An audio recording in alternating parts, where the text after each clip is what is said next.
What? Welcome to a brand new episode of the Post Game. I'm your host, Davion, and I'm joined by Emmett. What's up, y'all? David. Yo. And Lillian. What's good? How y'all doing today? Chilling. I'm exhausted. It was a great Labor Day weekend. Yeah. I agree with that statement. I am on vacation, so that's why I'm have a different background. But yeah, no, today we're back. Well, firstly, I want to say thank y'all for watching this series. It's been one of the best ones on the channel, and we appreciate all the support from you guys for watching these videos and commenting how you feel about them. The Magic and the Hawks video have definitely been two of the funniest comments to read on the channel. So if you ever get bored, please leave a comment about how you think we talked about your team and about if we gave them justice or not. But today we're continuing our Let's Talk series, and we are talking about the Minnesota Timberwolves. So, firstly, Subscribe, folks. Subscribe. Yeah. But firstly, so like we start all of these videos, let's go with what we like the highest that they can achieve, and then the lowest that they can achieve this season. Lowest play exit. Highest is second round exit. I probably put them like 5 or 6 seed. Yeah. For the T-Wolves, I got them high, at least 3 or 4 seed in the West. Lowest probably 9 or 10, but still making playoff berth. I got lowest like 7 seed, probably, depending on injury. And shit, I got them 1 or 2 seed highest. 1 or 2 seed? Yeah. Going to say that. I got. Yeah. So I think Utah drops from the 5 to lower than that, obviously. Then the Clippers go up. I think, or New Orleans maybe go up. The Lakers are going to probably go up from 11, right? The Thunder and Rockets are 2 teams that are question marks. And I think the West is so competitive too. So 1 or 2, I think that's wild. I definitely don't think that's a thing. But that's everybody's opinion. Everybody's entitled to their opinion. I would say All right. 5 to 8 in that gap. Maybe 7. But I feel like the West, there's so many other teams that you can put above them. There wasn't 7 seed last year. There was 8. They were 7 last year. They were 7. You're right. I'm looking at it. Huh? Okay, good. Cool. So yeah, of course they improved then.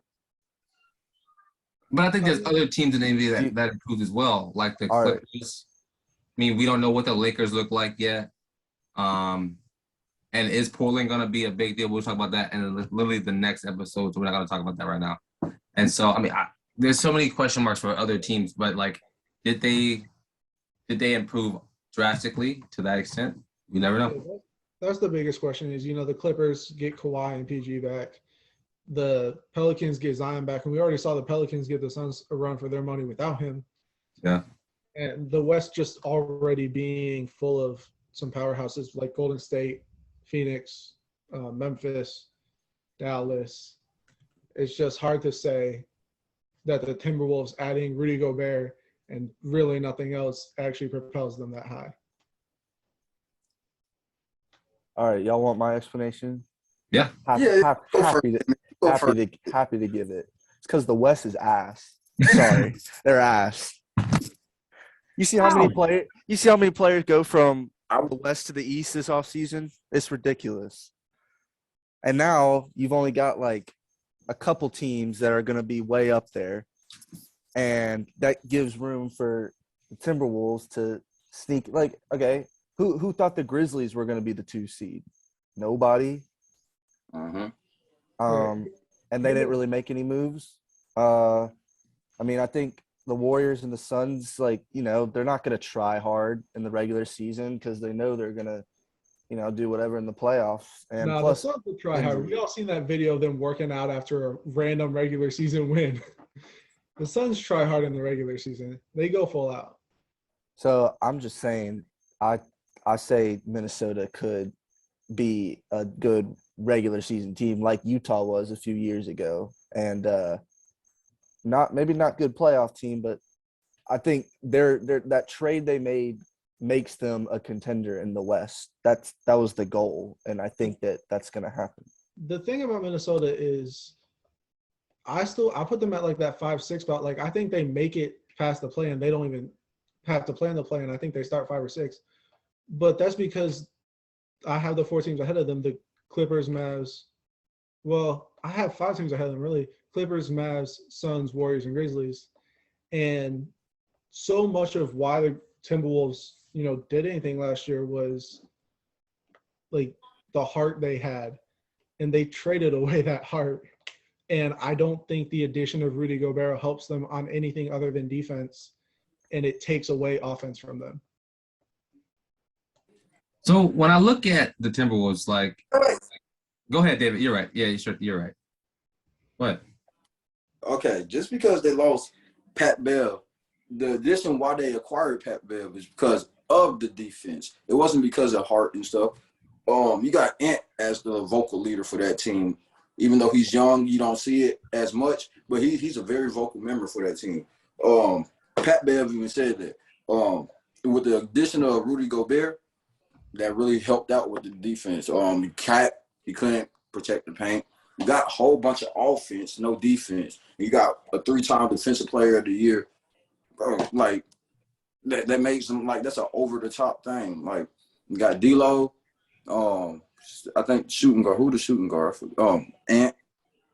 You got. So what? Okay, so will D'Lo like what did so D'Lo last season he averaged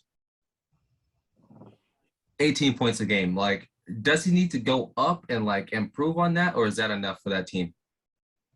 No, he really don't need to go up. He really just need to facilitate.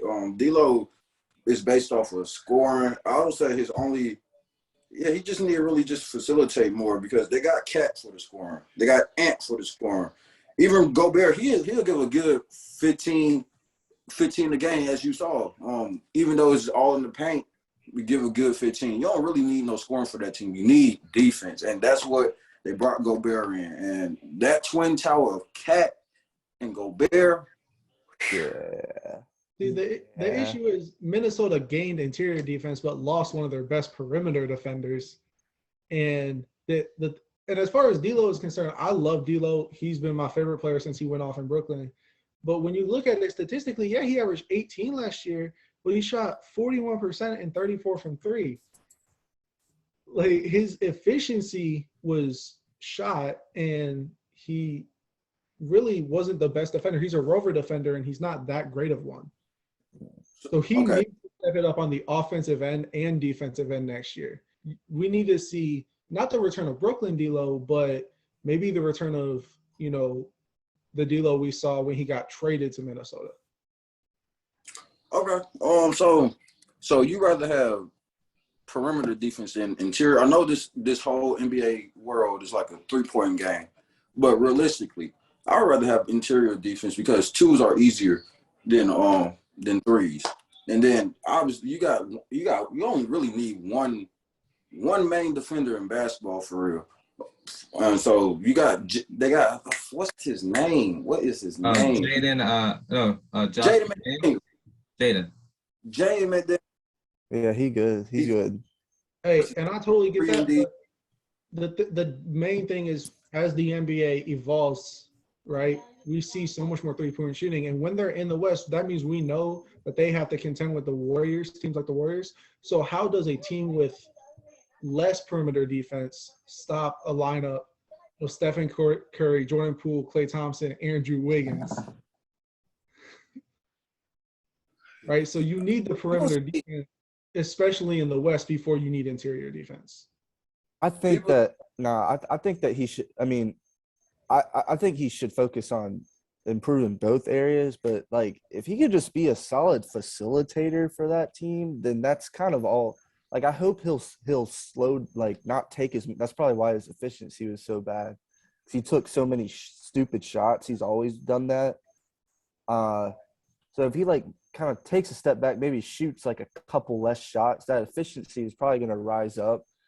And like Edwards is a great defender at the 2, and like I mean that's the like I think of it kind of as Trae Young, DeJounte Murray. Like I mean Anthony Edwards not as good of a defender as DeJounte Murray, but he's pretty good, and that kind of offsets the backcourt. So I don't think he needs to focus solely on his defense like you're saying, but I also like I don't think he needs to do better on the offensive end either. Like I just think he needs to be like a point guard and set up Gobert like Donovan Mitchell didn't. No, what I'm saying more is that Minnesota as a team needs to focus on finding perimeter defense, and that's just something that like as the season progresses, D'Lo needs to make sure that like he puts more effort in. So 2 Like, points. I'm not saying D'Lo's a bad defender. He's not like Trae Young level. Like he's gonna need to develop that part of his game more, especially as he enters the next couple of years of his career because he's getting older. Okay, say D'Lo's guarding somebody and they blow past him. Who you got in the backcourt? Gobert. And then Cat, his interior defense is really underrated for real. And then you got boards on top of that. So you don't really need a perimeter defender when you have two twin towers in the middle. Yeah, but my thing is like when you play in, good perimeter shooting teams, they're not necessarily going to be going for a blow by, right? They're going to be coming off screens, setting screens, trying to get open on the 3-point line and get open threes instead of driving to the hoop because they know they don't want to go against Gobert. So if you have Gobert, and that means you need to have good perimeter defenders because we saw what happened when you have Gobert and no perimeter defense in Utah, and it made them look silly in the playoffs. So if you're going to have him in Minnesota, you got to have more than Anthony Edwards and Jaden McDaniels. So I have 2 points here. So the first point, Lillian, you hit on this for not like very briefly. Like, how do they match up against these teams like Golden State, like Phoenix, like these top West teams, like the Clippers? Like, how do they match up against these teams? Clippers. Do you think they like them? Lillian, you saying them not having a perimeter defense? Like, do you think they are exploited with a team like Golden State? Like they're exposed? I think they are exploited with a team like Golden State, but I also think on the other end, you play a team like Phoenix who focuses more in the paint and at the mid-range area. I think they have an advantage there because Gobert and Cat can move out to the mid-range area. So when you have Chris Paul who loves his mid-range shot, you have Rudy Gobert there to contest that.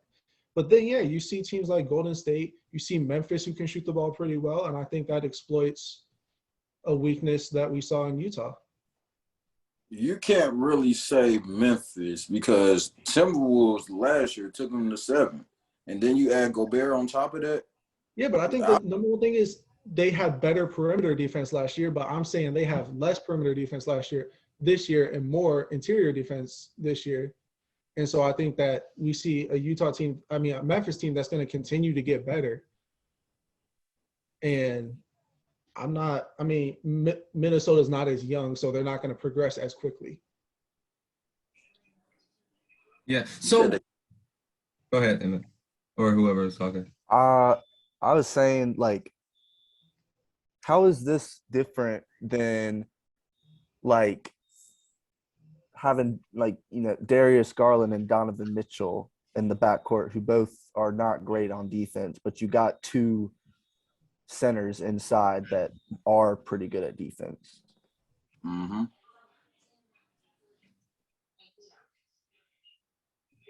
Well, I think that has a lot to do with the conference, right? You're facing centers in the East. You're facing shooters in the West when you really look at it, right? In the East, you've got Giannis, you've got Embiid, right? You've got who else does the East got? I mean, they've got is more of a big man in the East, and so having Jared Allen, Evan Mobley helps more than it would in the West when you're facing Stephen Curry, Devin Booker, John Morant. And not to Some say, people really. but John Morant is a smaller guard who can shoot the ball.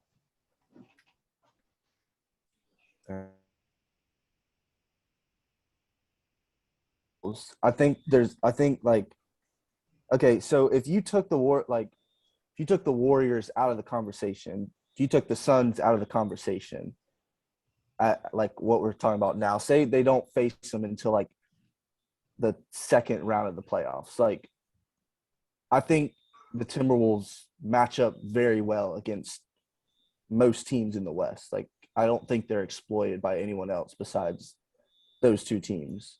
Yeah, I If that mean, makes sense. that's why I have them at like that 5 or 6 spot. Like, you're gonna make the playoffs, they can probably win that first round series, but then once they do play the Suns or the Warriors in the second round, that's when they run into trouble. Or the Yeah. Mavericks, right? You playing a Luka Doncic, Rudy Or the Gobert's not Clippers. playing. Well, I mean, the Clippers have had a really good offseason, and I think people are forgetting about that. Well, I think the Clippers are an interesting team because it's so hard to tell what can the Clippers actually be when we haven't seen those players play together. Or we haven't seen two of those stars haven't played in 2 years. Kawhi and John Wall. We haven't seen John Wall play in years. Kawhi didn't play at all last year. Paul George missed half the year. So I feel Clippers, we do have to wait until we see what John Wall, Norman Powell, Paul George, and Kawhi look like on the court together. But I think that the Clippers can be good. It's just I'm not going to put my money on that yet because of injury history. I mean, not really, because you've seen how we not talking about the Clippers, but I ain't gonna get sidetracked. But you've seen how they played out or whatever without PG, Kawhi, all of them. Still a pretty good team. I think that team, they sleepers, but that's for another episode. Yeah, and about a week.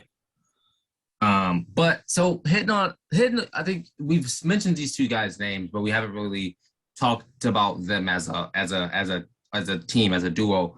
Cat, Karl-Anthony Towns, and Rudy Gobert. They have become the new twin towers in the NBA. Like, do we think they can dominate, or they can they can complement each other well?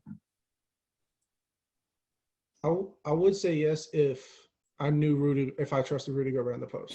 I think that a post center and a perimeter centric power forward, that's the perfect matchup, right? You have somebody in the post, you have a big man who can shoot. But I think when you have a big man who can shoot and not play in the post, and then a big man who can't shoot and can't really play in the post, that complements well. Bro, because Rudy Gobert is notoriously one of the worst post bags out of any center. Okay, that's what Cat is right there for the offense, and the defense is for Rudy. Yeah, but it's not like Cat has a post bag either. He shoots the ball more than anything. Okay, you got 3 other players that can score the ball. Exactly, but we're not talking about the 3 other players. We're talking about, do these games complement each other? And defensively, yes. Offensively, no. Whoa. No. Look at Rudy's stats. He averaged legit on offense. He averaged almost 13 or 15 consecutively. All, I think, for 3 seasons. Off of lobs. The man doesn't have a post game. Okay, you have a facility. If D-Lo focus on facilitating, it really goes based off the point guard, because obviously, like someone said, Donovan didn't set up Rudy or whatever. It really based off the point guard, his offense. And plus, that's not what his main goal, why they brought him in. The main goal is brought him in on defense. If one person can play offense and defense, that's all you really need, especially in the big man category. And that's the thing. They brought him in to play defense, but at the same time, 50% of his time on the court is playing on. Care how much you set Rudy Gobert up in the post, the man's too scared to back down Dennis Schroeder and Eurobasket. Okay, so I'm not going to come out here and be like, oh, yeah, if D'Lo just gives him the ball, he'll average 25, because he won't.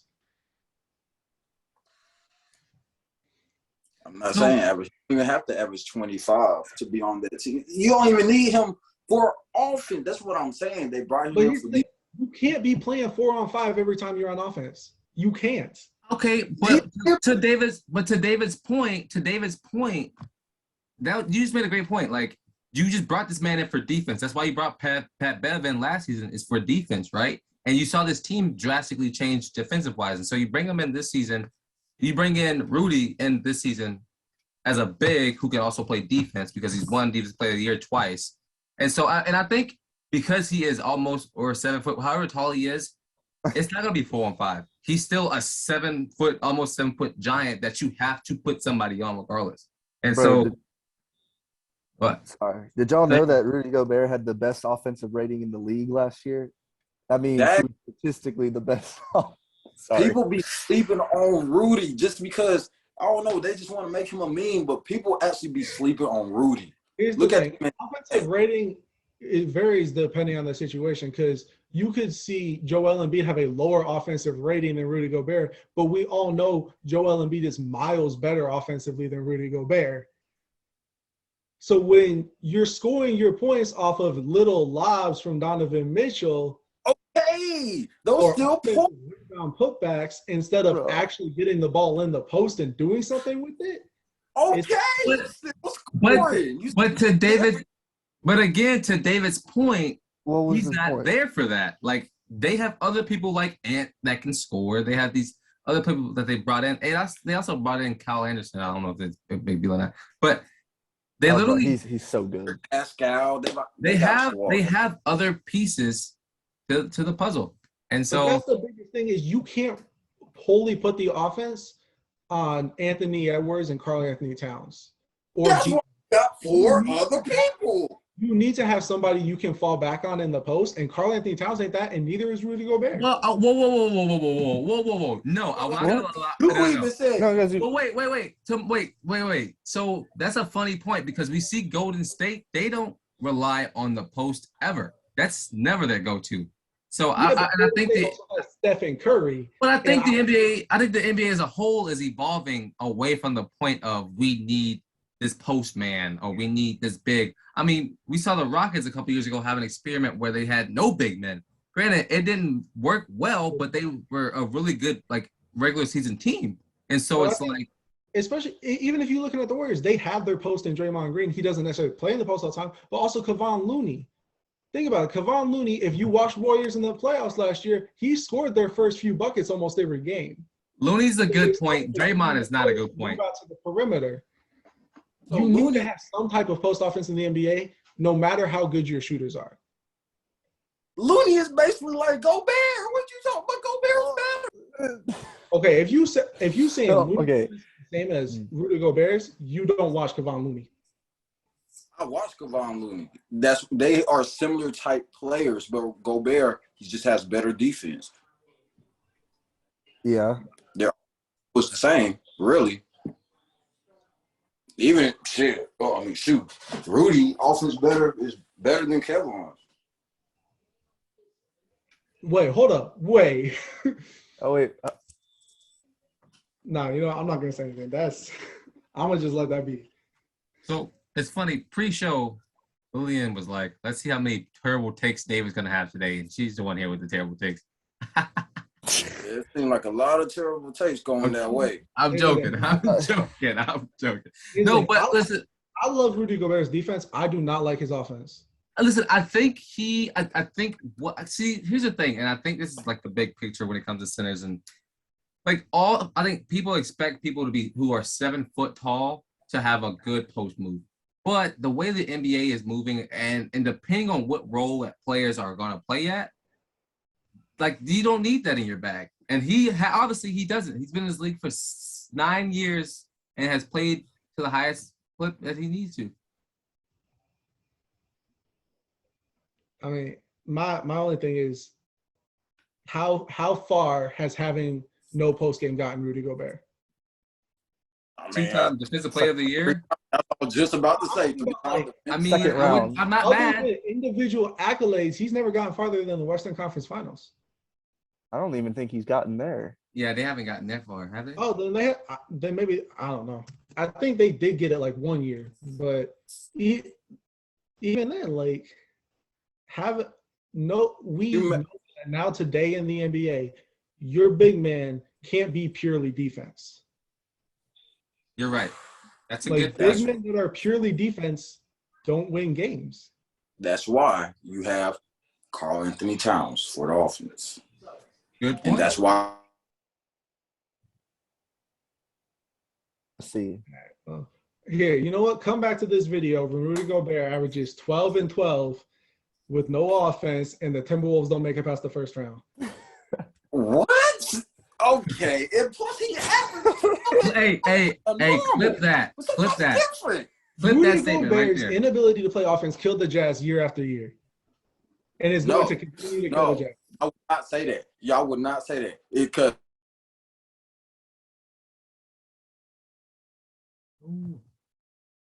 shaky.